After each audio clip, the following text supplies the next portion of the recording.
Kyle Shanahan says he has not considered putting Christian McCaffrey on the injured reserve list. Should he? We'll discuss that and more next on 49ers After Dark.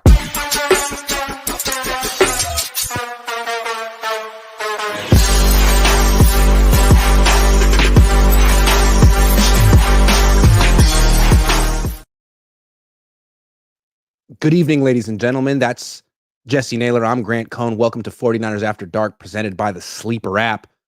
Christian McCaffrey was limited today yet again. Saw him jogging around, stretching, looking like he was in pretty good shape. Talked at his locker today, said that he's always got this mentality that he's going to play. So when he says that he's going to play, it's not that he's lying. It's just his mentality. It's how he plays. But it doesn't necessarily mean he's going to play. In fact, it's been reported that he most likely will not play this weekend. That's 2 weeks that you can put a guy on IR for 4 weeks, bring him back. You could do this 8 times, and then you could put someone else on the active roster. Should the Niners do that? Should they put Christian McCaffrey on IR with the designation to return?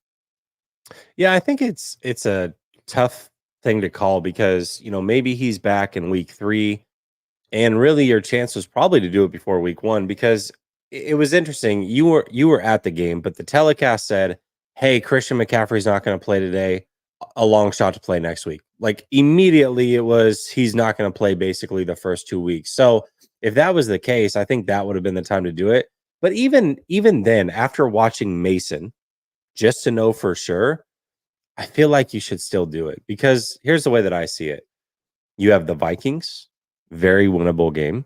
You have the Rams, who that's a tough divisional game, and you're in LA, but also the Rams are the most injured team in the league. They're beaten up very badly right now. So that's a very winnable game. You play the Patriots at home. That's a winnable game. And then you play the Cardinals at home. All 4 of those, really, you're going to be the favorite in and should win all those games with or without CMC. CMC, I know we've had like the debate the last couple of weeks, like CMC or Kittle, who's more important? Bottom line is all of these guys are very, very important. Sorry. In that voice. Yeah, exactly. Who's more important? Who's better? I think it was CMC.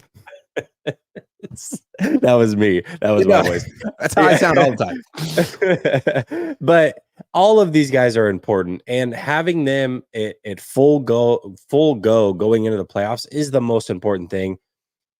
The only thing I do worry about, and it was 1 week, I'm not going to sit here and be like, Kyle, you should have ran him less.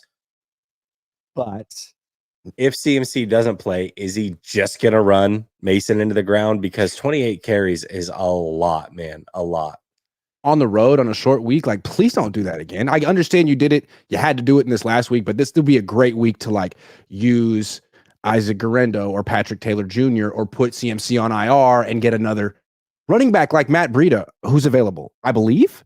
And I think would do really well with the 49ers. Has before, looked fast in the preseason. I don't know. I don't want to go super Captain Hindsight on this, but we've been talking about Jordan Mason for years, so I feel like we can do that. Like now that we see that Jordan Mason is legit, although we knew it, like those weren't his first carries in the NFL, but now it's legit. He can start, take a full load, and win a game. Take a full load. Pause. But man, 417 touches last year for Christian McCaffrey, including the playoffs. 417. And now you're like, oh man, he's got Achilles tendonitis. Like, I wonder why. It's too bad that Kyle Shanahan wouldn't have just. Now I get he didn't know his blocking assignment. Whatever, man. Teach him the blocking assignments. Have a tutor. Remember that scene in Happy Gilmore? No, it's Billy Madison where he's trying to learn and like pass the test, and he has Chris Farley taking his shirt off if he gets the questions right. That's the kind of motivation that Jordan Mason could have used to learn his blocking assignments. It could have worked. Anyway, they could have prevented this. It's too bad. 417 for last year for Christian isn't great. You are correct, sir. Yeah, he's got his shirt off. That was so good. Yeah, so it's not hindsight because not only were people pounding the table for Mason to play because they thought he was really good, and turns out, guess what? He's pretty damn good. But also, hey, if you overrun CMC, he's going to be 28 years old next year. You might want to chill out. The last time this happened, he got injured, and here we are. So, yeah, it is unfortunate, but I do like that the 49ers are being cautious. I don't want to just like throw everything against them and be like, oh, everything's wrong here. It's too late. You can't go back and fix it. What you can do is be cautious with him. We know that CMC is always going to push to play. That's the way that he's always been.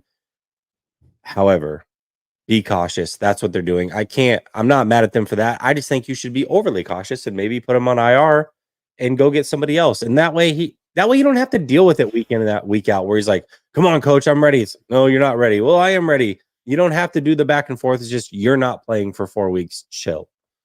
Yeah, I think they should have put him on IR before the season started because I don't expect him to play until week 4. It doesn't make sense to have him start his season on artificial turf. So that to me rules out this week and next week. Week 4 against New England at home. So, okay, you missed the first 3 weeks and you don't put him on IR because you want him back for week 4. You don't need him to beat New England. Just put him. You don't need him to beat Arizona the next week. You could have been way more cautious with Christian McCaffrey, put him on IR, but they didn't. And to me, it's because they gave him that extension or whatever you want to call it, the renegotiated deal. It's just a bad look to give a guy all this new money, signing bonus, guaranteed money, and then turn around to the fans and the owners and be like, oh, by the way, he's not playing for a while. But don't worry, it's cool. Yeah, and he's got this injury that could really end up being pretty serious. Do you think if Elijah Mitchell had not gotten hurt that they would have put him on IR? Like having Mitchell and Mason, they would have felt good about, but Garendo and Mason, maybe not as much. I don't know. Well, I don't know. Since it depends on what Christian wants, right? If Christian says, don't put me on IR, they wouldn't put him on IR. Just like if Christian says, don't take me off the field, they have to acquiesce to that. Acquiesce was the word. I like that word. Such a good word. Okay, last question on CMC. Because I've had a lot of people bring this up to me. I want to get your thoughts. Do you think he negotiated in bad faith knowing he was injured? You want to get my credentials taken away right now? No. Okay, I'll answer. Go ahead. Let me answer. What am I supposed to say to that? I don't know. I hope not. I actually don't think that he did. Okay.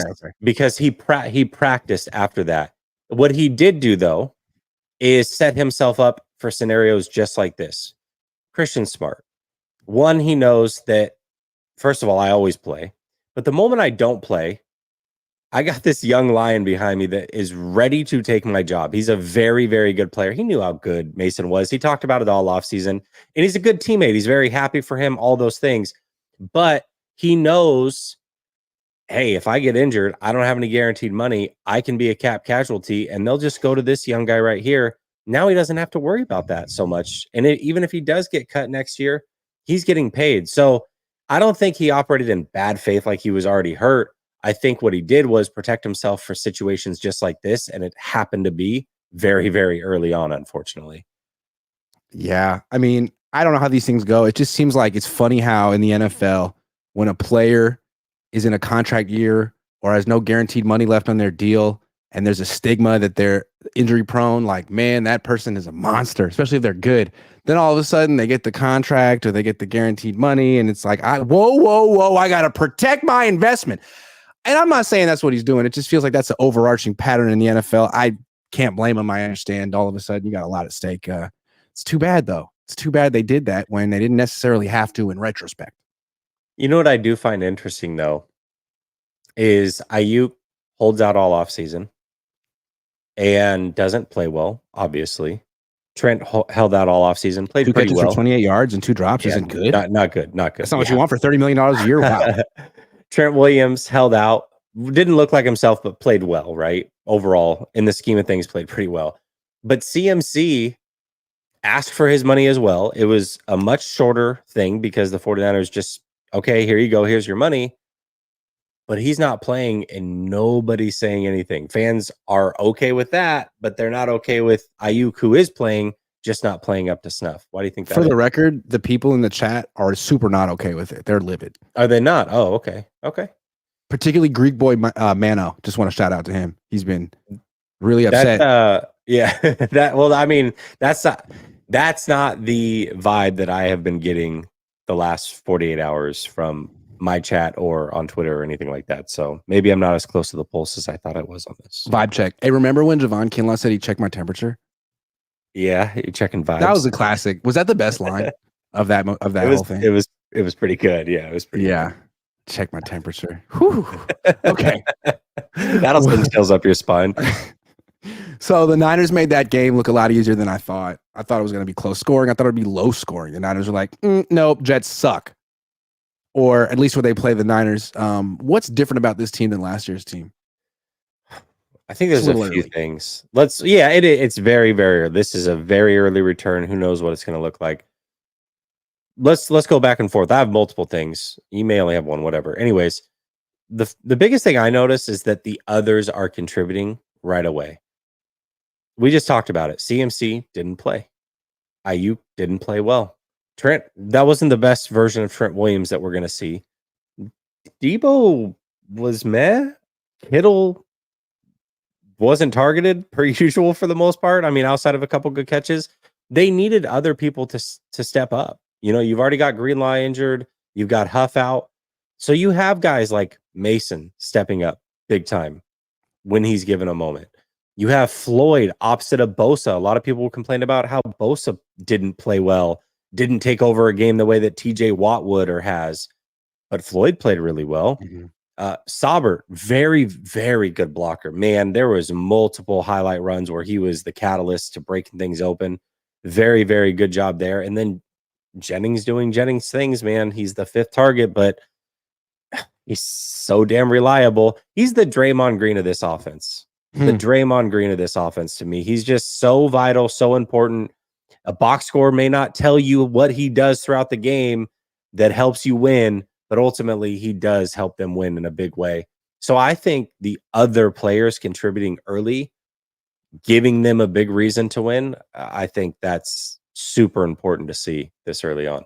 Yeah, man, for sure. Like going from Eric Armstead and Javon Kinlaw, who were in and out, working through stuff, not fully healthy, at least last year, to Malik Collins and Jordan Elliott. Yeah. Solid. And then going from Chase Young, who had like the worst motor of any defensive end in the league, to Leonard Floyd, who has one of the best motors.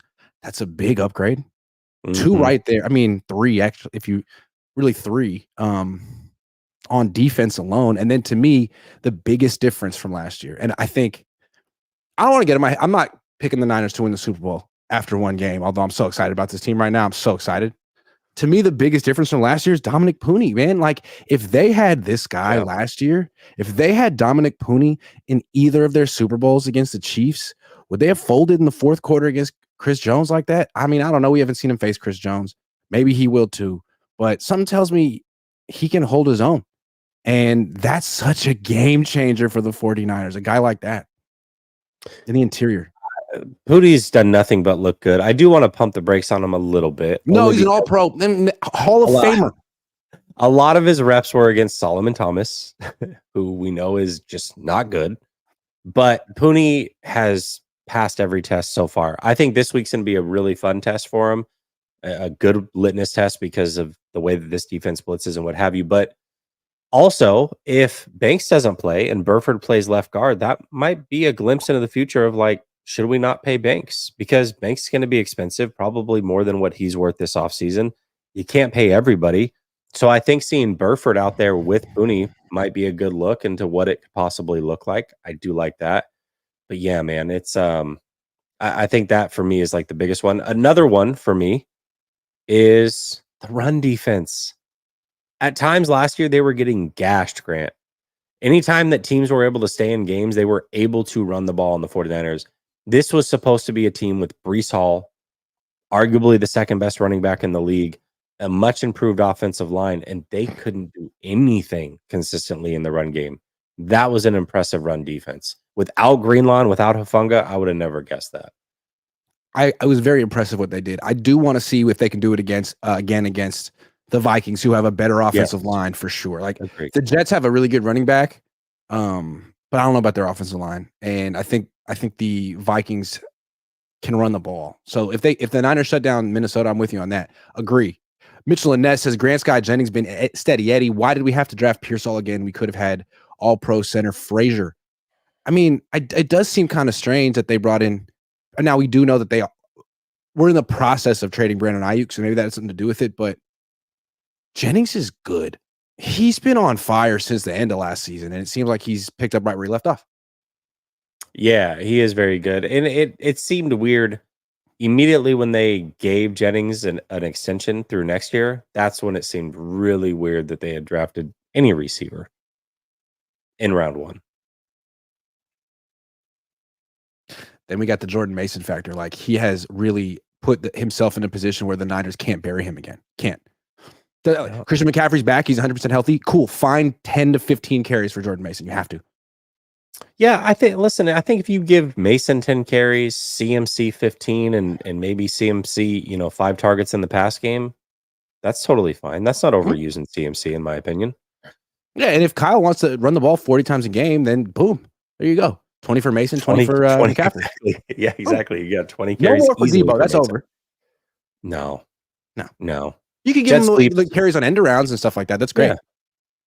Yeah, it's obvious. When he lines up in the backfield, it's a guarantee he's touching the ball pretty much. And defense is just keying on him. Plus, why do you there's want no play action scheme out of that? There's no drop back scheme out of that. Nothing you can do with it. I mean, he couldn't even get open on a Texas route out of the backfield like that. He couldn't beat the linebacker. Yeah, it just, you can't do it anymore. Doesn't make sense. Can't do it. Now, if you put him back there with CMC, that you can get fun with that. But by himself, it's like, dude, he's going to touch the ball. So why even? Another big difference from last year is Sorensen. Clearly, he went up against freaking Nathaniel Hackett. So this is going to be a much better test for him. What do you do against Kevin O'Connell and a competent offense with some talent at the skill positions? Yeah, I definitely. I mean, we're going to see. He's going to have ups and downs. But I think for game 1, he handled it pretty dang good, man. Pretty dang good. Okay. It's because he was on the sideline. He was on the sideline. We didn't. Yeah. We should probably mention that. Oh, okay. Well, in the locker room today, Nick Bosa was talking, and he often says something candid in a very calm way that makes you think later after he said it. Because when he says it, you're like, oh, yeah, it's up. Then you're like, wait a second. That was controversial. And today he casually, calmly said that the Vikings are a better team than the Jets. Both teams were 7-10 last year, and they had different quarterbacks last year. Which team is better in your eyes?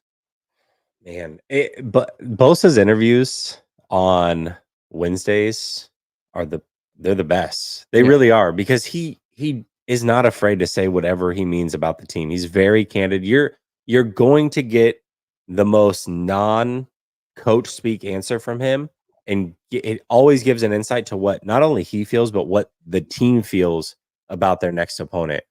And it is interesting to hear that he does believe that the Vikings are a better team than the Jets, because you look at it from a talent perspective, I don't think it's close. The Jets are supremely talented compared to the Jets. However, I mean, the Jets are compared to the Vikings, but the Vikings are so well coached. I mean, they've got O'Connell on offense, phenomenal mind. Then on defense, you got Flores. Listen, people can say what they want about him as a head coach, and he's a jerk, and he runs a tight ship on defense. They are no joke. And they've upgraded on defense, a couple of the players over there. So, yeah, I mean, as weird as it sounds, that a Sam Darnold-led team is better than an Aaron Rodgers-led team, coaching matters. Coaching is a big difference. I mean, look at Harbaugh. They already got one win over in LA. That's not a coincidence. Like, coaching does make a difference, and they are very well coached. You know they're going to play hard, and they're at home. So, yeah, I do. I tend to agree that the Vikings are better than the Jets, at least right now. I don't want to give Robert Saleh a pass just because I like him, but that's exactly what I'm going to do. No, I'm just kidding. I do think that if you have Aaron Rodgers as your quarterback, it's hard to coach the team. And I think it must be kind of like a load for everyone around him to be on Aaron Rodgers' team, knowing that he's not fully engaged and he's old and he's beaten down and he doesn't really want to get hit and he's going to roll his eyes and sort of pass the blame on to everyone else. I don't see how you can be a real tight-knit team with him as your quarterback anymore.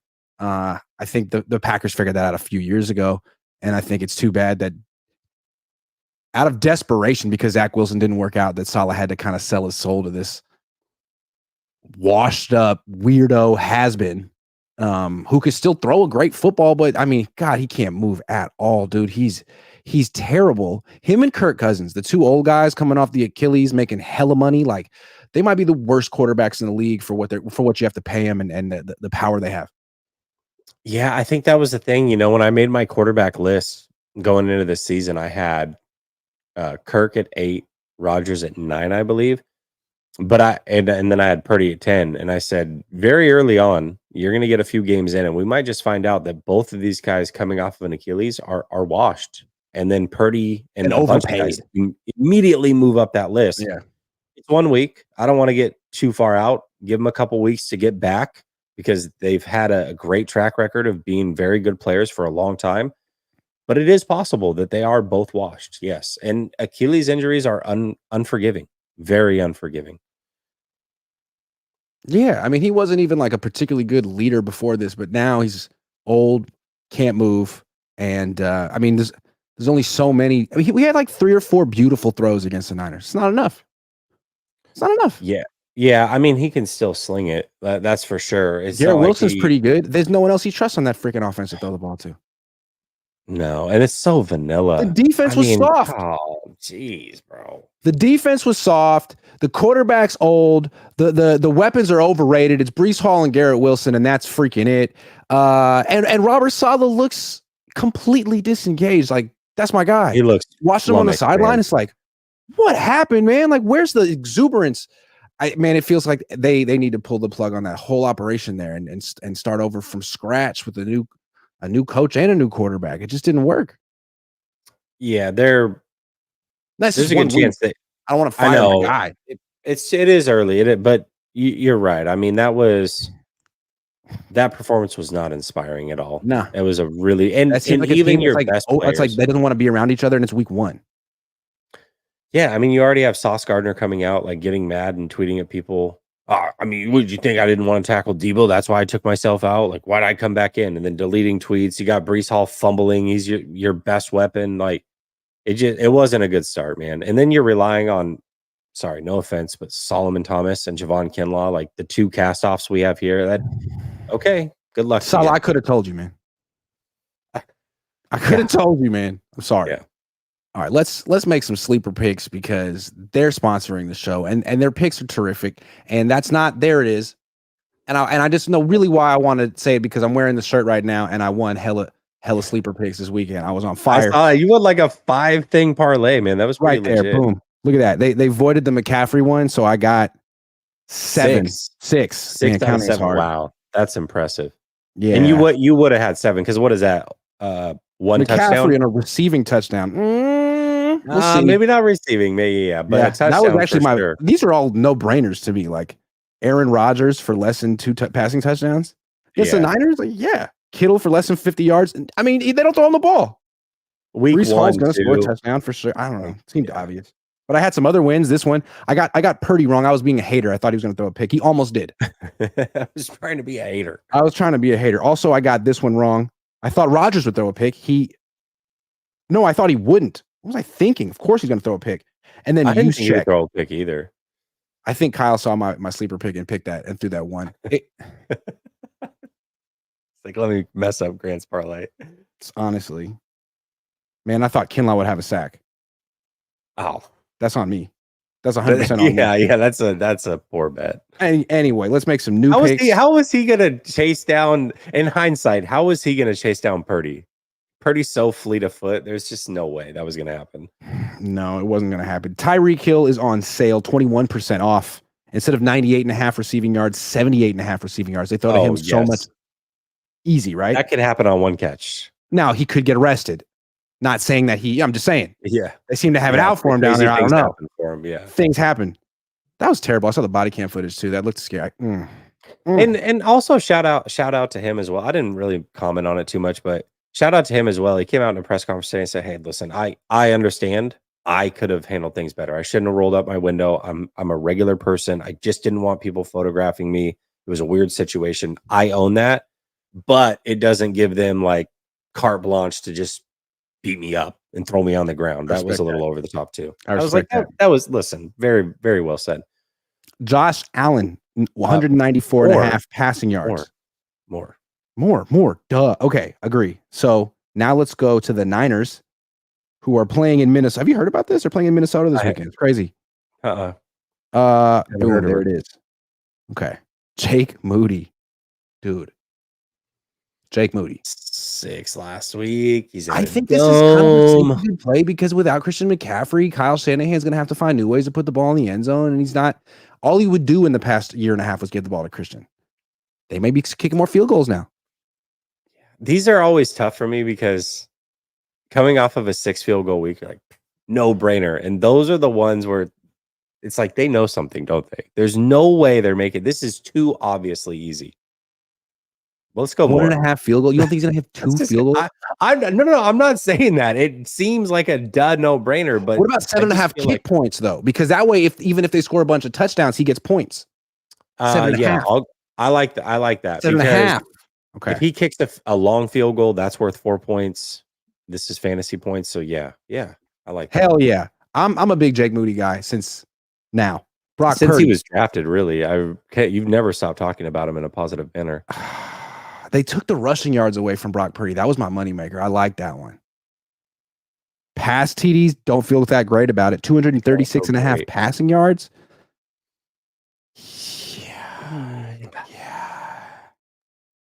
It's tough because you don't know what to expect from IU. No, I'll go. Yeah, let's go picks. Let's go. I'll go less. He threw 2 picks against the Vikings last year. He's not throwing any of this game. Hold on. What about he already got you and a half passing yards? I don't feel good about it just because Ayuk's not like there yet. And if they can run the ball, they're not going to stop. You know that. Okay. I got burned on hating on Purdy last week. I'm going to try to not hate on Purdy this week. No hating on Purdy. Okay. Deebo Samuel, anytime TD. I feel like that's Kyle's way to get in the end zone. And I kind of like that one. Yeah. I mean, you got the rushing, you got the receiving, you got options. He got so many freaking touches last week. Is Mason on there? Can we go find? Let's go find Mason. Please tell me Mason. No, but Isaac Guerrero is. I'm so sorry. Why? Maybe he'll be on later this week. Unfortunately, I'll have to talk to the good people at Sleeper, see what I can do. Let me see. Hold on. Rushing yards. Guerrero? I gotta say, I think it's because they don't. I think it's because they're not sure if CMC's in a suit up or not. Because you notice they don't have CMC on there either. Good point. So they don't want to make it unrealistic. Okay. Let's take a Viking. Let's look at some of these Vikings. Justin Jefferson. What's his?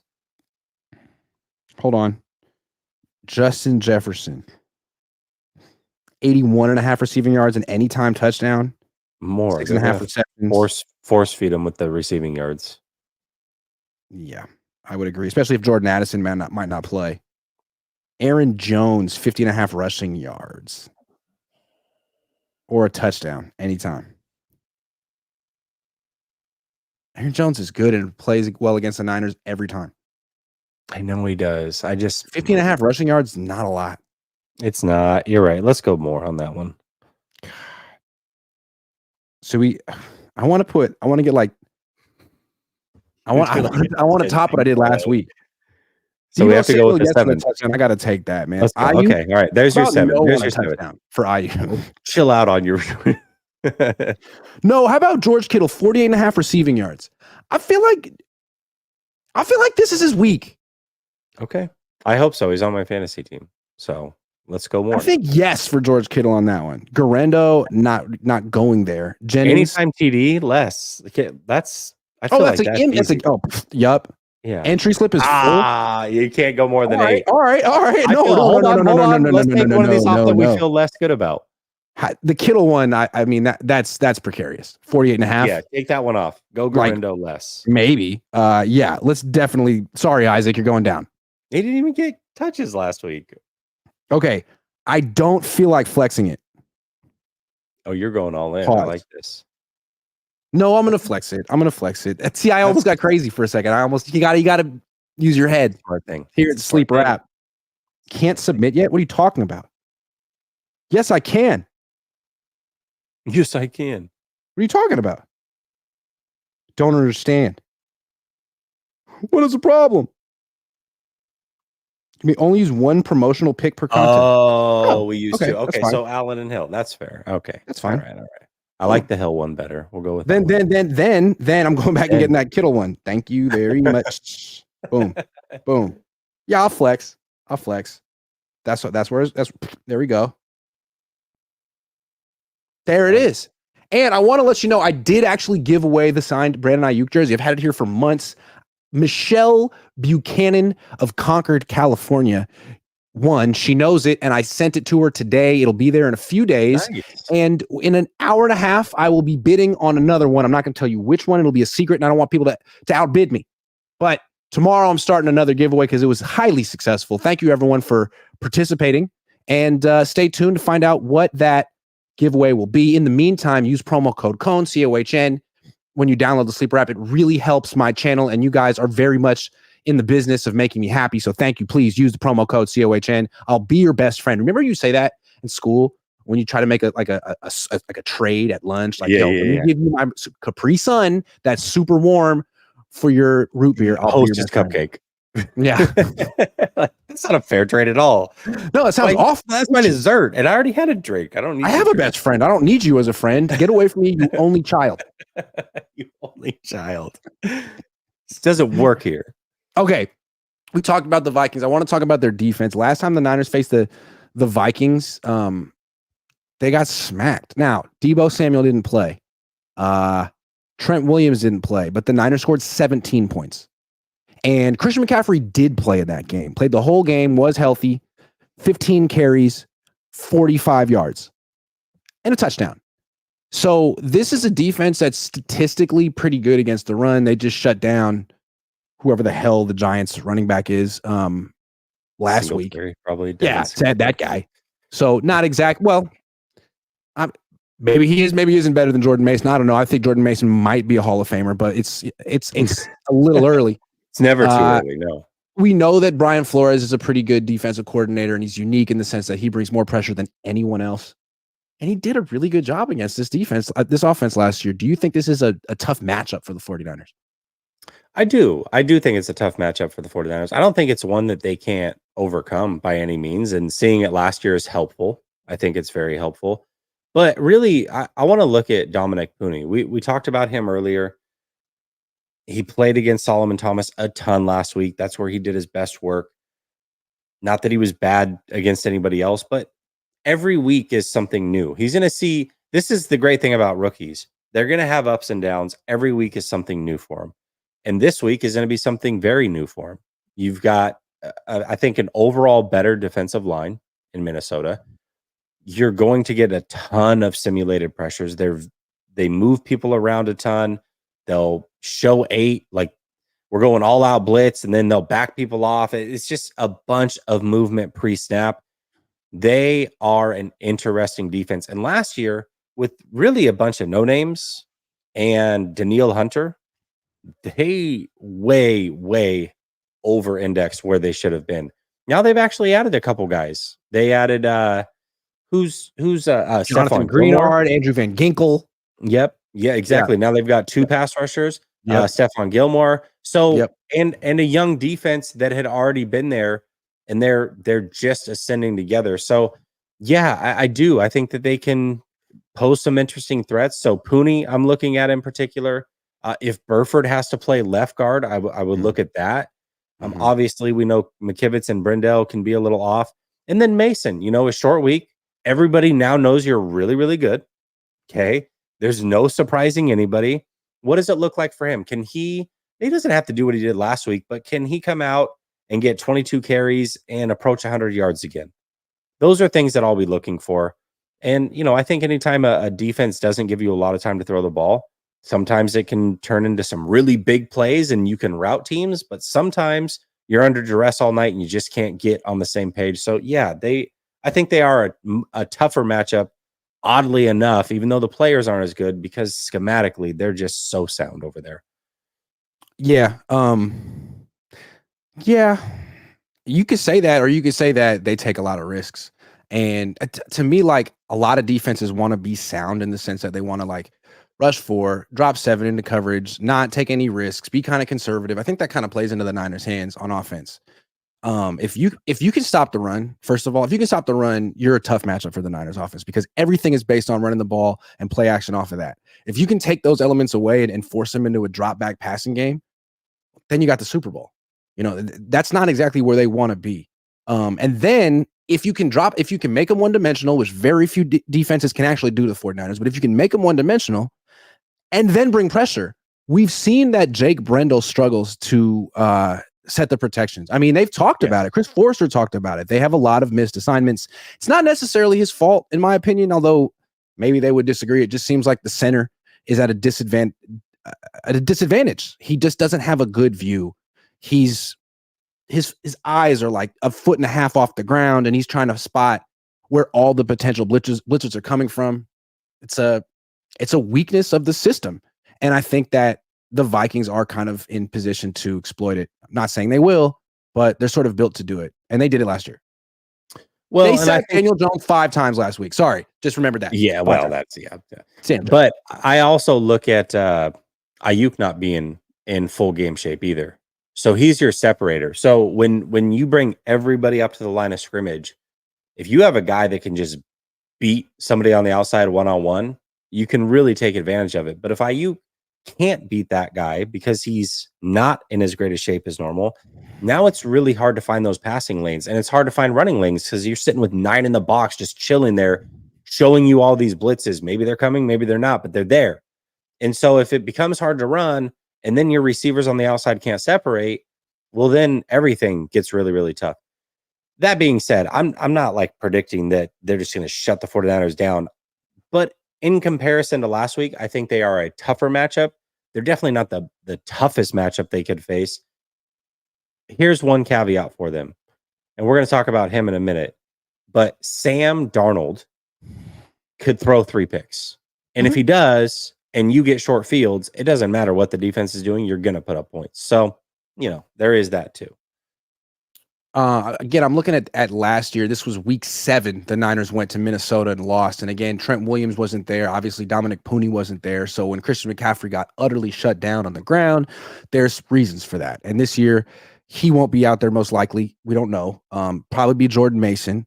And they're definitely going to have Pooney and Trent Williams. So he should be able to have, I don't know if he's going to go for 100 yards, but I'm not saying he won't. He should be able to have a pretty good game. Question is, though, what are they going to do through the air? No Christian. In the last game, he played pretty well against the Vikings as a receiver. He had 3 catches for 51 yards, including a 35-yarder touchdown. Ayuk had 6 targets, 5 catches, 57 yards. Okay. Jennings had 5 catches, 54 yards. Okay, not bad. I mean, just kind of possession catches. And then Kittle had a big game, 5 catches, 78 yards. So I don't know. It seems like Debo's coming back. That should help. But I don't really know what Ayuk's going to give you against this team. Yeah, I think it's as simple as if the guys get open, we know Purdy will find them. But can they get open? That's what I'm questioning. If they can get open, Purdy's going to have a fine day. But if they can't, what do you do? He did throw 2 picks against the Vikings last year. I believe it was both in the fourth quarter, and I believe he got dinged a little bit on a quarterback sneak, but he threw 2 picks against his team.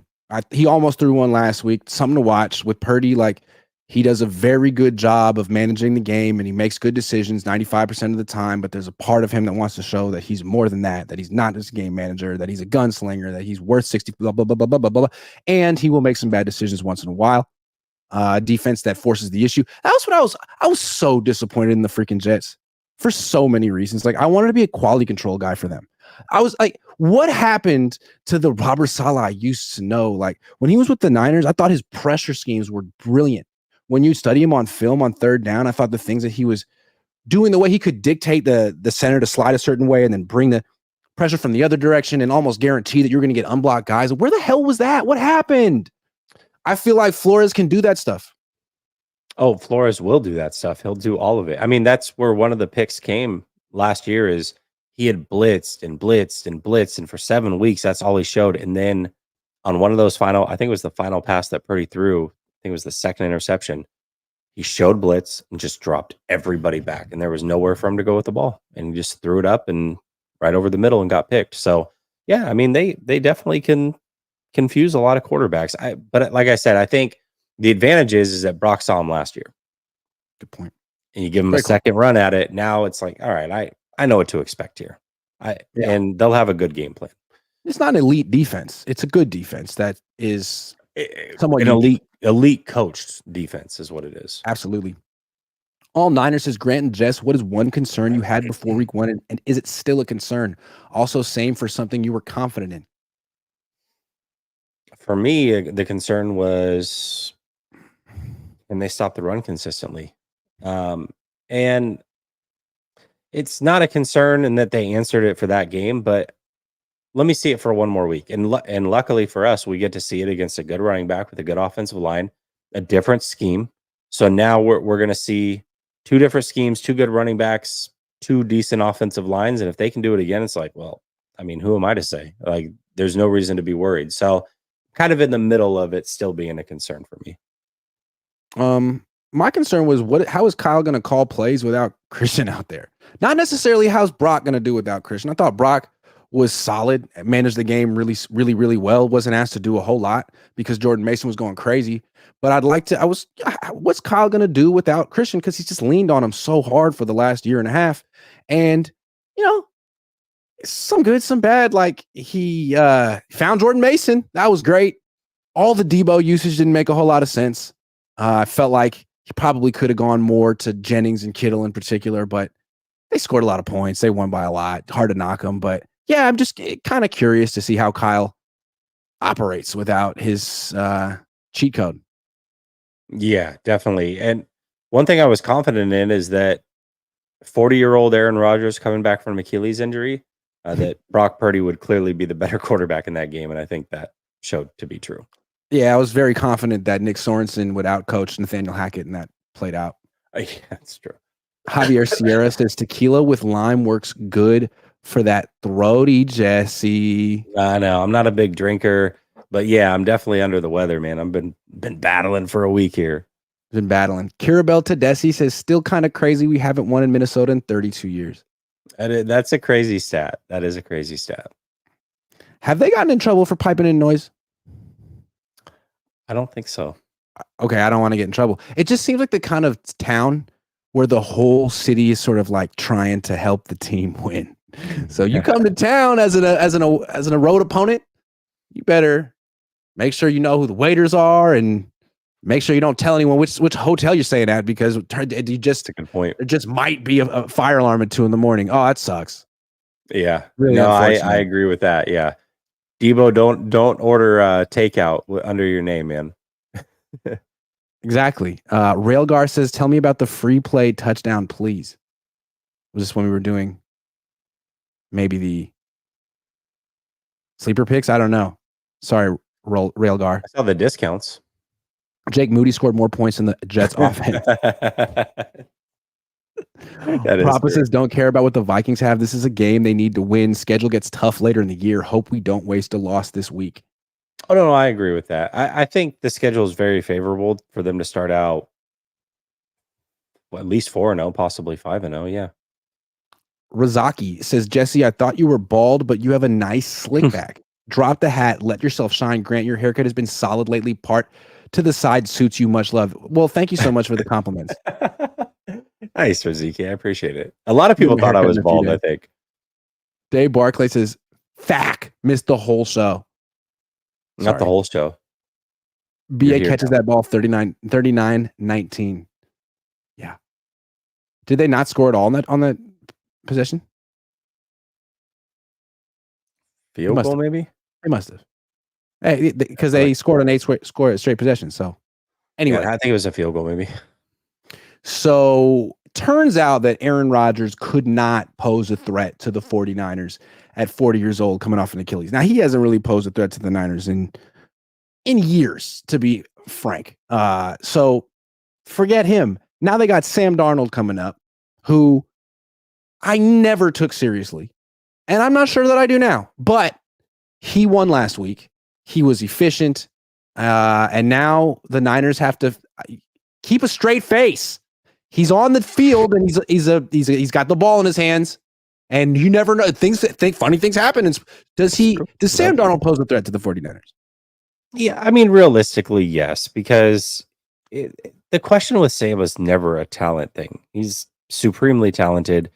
And if Addison plays, I think that's a big question. Hawkinson's already out. If Addison plays, you've got two really good receivers on the outside that can certainly win. And, with an arm like that, you can make some big throws and it can be an issue. But I want to pump the brakes. Everybody just went on this victory tour with Sam Darnold last week against, if it wasn't for the Panthers, the worst team in the NFL, the Giants. Okay. And then you add in the fact that it started out great. He was 10 of 10, 2 touchdowns, looked good. He finished the game 9 of 14 with an interception. He will throw the ball up. Can he go a game without a turnover? That's the big thing. He always turns up. He was playing really good last year, week 18, and then turned the ball over out of nowhere. He just does this. He fumbles for no reason. He throws a bad pick. He's going to give you opportunities. So, yeah, if the 49ers just drop all the picks that are thrown their way and he hits a big one to Jefferson or Addison or both, yes, he can pose a threat. Do I expect him to, though? No. I expect more turnovers than touchdowns from Sam Darnold. Whatever that number is. If he throws 2 touchdowns, then he'll have 4 turnovers. I can see that. I guess what's interesting about Darnold is after watching him with the Niners and now with the Vikings, it seems like he's changed his mindset about who he wants to be or who he sees himself as a little bit. I mean, I know he's still mistake prone, but when he was younger, it felt like he was trying to do a lot. Like, hey, I was a 3rd pick in the draft and I can actually do a lot of the stuff that Patrick Mahomes can do and watch me throw this ball off platform. It's like, nah.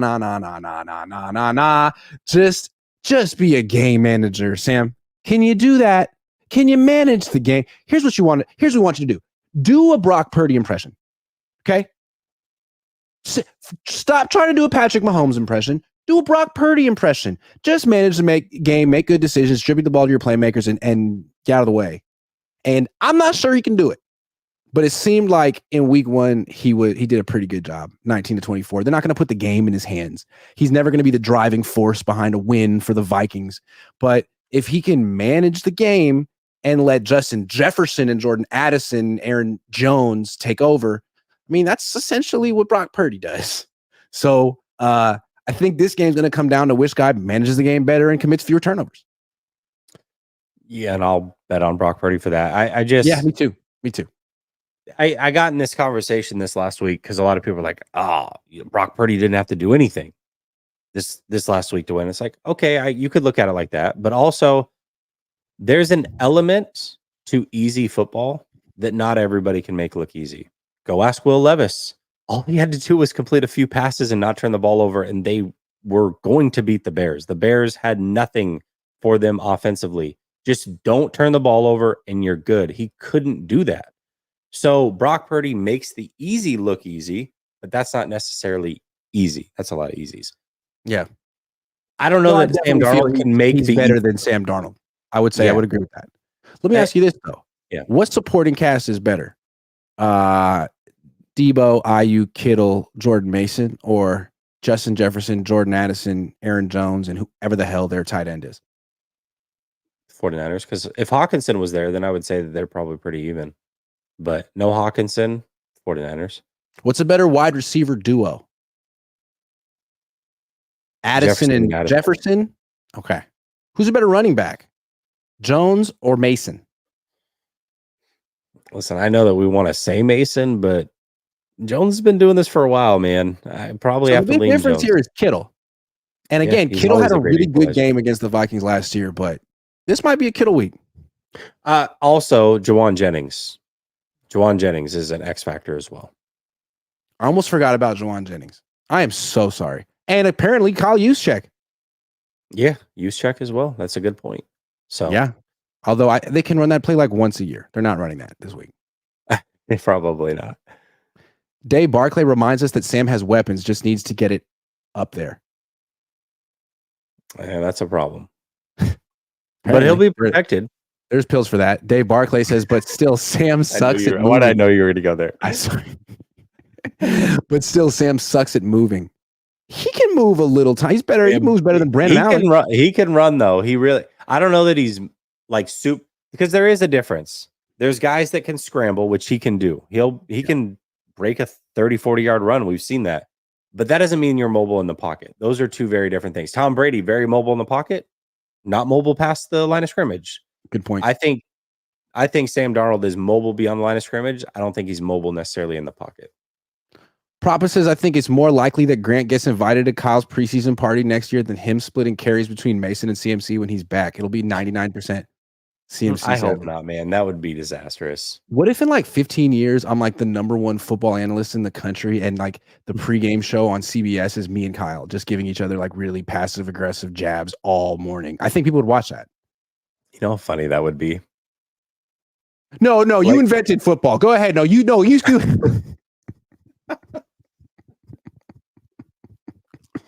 That'd be hella funny. Sorry, buddy. You're stuck with me forever. Yeah. Here's the telestrator, Grant. Why don't you show us what they're running? It turns out we're both stuck in purgatory, and this is our sentence. We have each other forever. Dave Barclay says, does Vikings have same staff in coaching as 2023? Yes. Kevin O'Connor. As far as the play callers go, yeah. Head coach, defensive coordinator, but they did add Kubiak. Right? Didn't they add one of the Kubiaks? I thought I think Blake went to New Orleans. He came from there. Oh, you're right. He did. He came from there. Gary's still there? I mean, that seems like no. I don't know. He was there for a minute. Maybe not. Dave Barkley says, Grant, it really should always be a Kittle week. Or before Zimmer. It should always be a Kittle week. He's a mismatch for everybody. I don't understand it. He should get one target in the end zone every week, and he doesn't, and I don't know why. I'll never know why. I don't know. Yeah. There's no good answer. It's been like his whole career too. Dave Barkley says Sam can't look at wide receivers and move feet at the same time. It's like chewing and walking. You just can't do it. I just can't do it. I'm an ambi-turner. Mm-hmm. Can I just say that if Sam Darnold were to beat the 49ers this week, I'm not even going to finish the sentence. It would just be incredible. That would be incredible. I don't want to happen.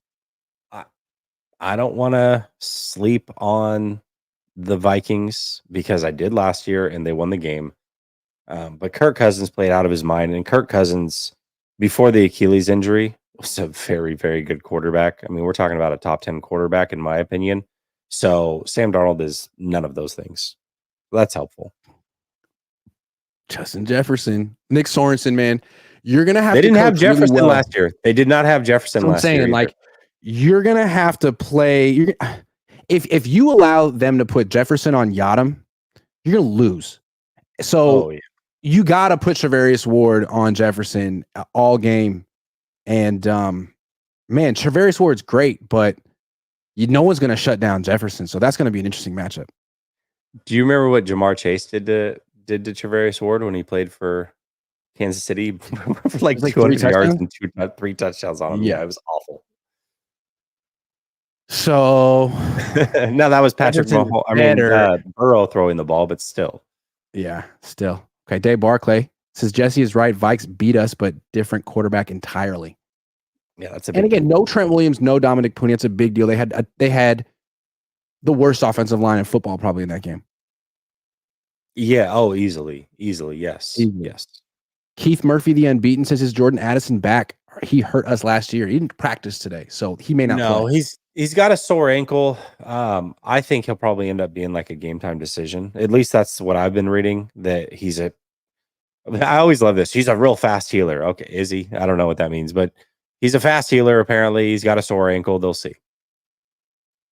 At the same time, coaches are like, well, it's a long season. We don't want to. It's like, yeah, okay, and you're gonna lose. So why don't you just relax? Yeah. All right. It's officially dark over here on the West Coast. Grant, Cohn, Jessie Naylor, make sure you like and subscribe to my channel and his channel. I don't know if you like a channel or subscribe. I don't even know. Whatever you like the show, subscribe to the channel. There you go. Download the Sleeper app. Use promo code Cohn. I'm going to be bidding on another jersey in like an hour, so I'll let you know if I win. And if I do, get in on that. Oh, and tomorrow, 4-man front. 4-man front. Grant, Coach, Ryan over on my channel around 9-ish Eastern. Yes. Grant, it depends on when Grant can get back from the facilities, but around 9ish Eastern, look out for that. Last Second Sports, check it out. Here's where I'm working with. You got locker room open from 3 to 3:45.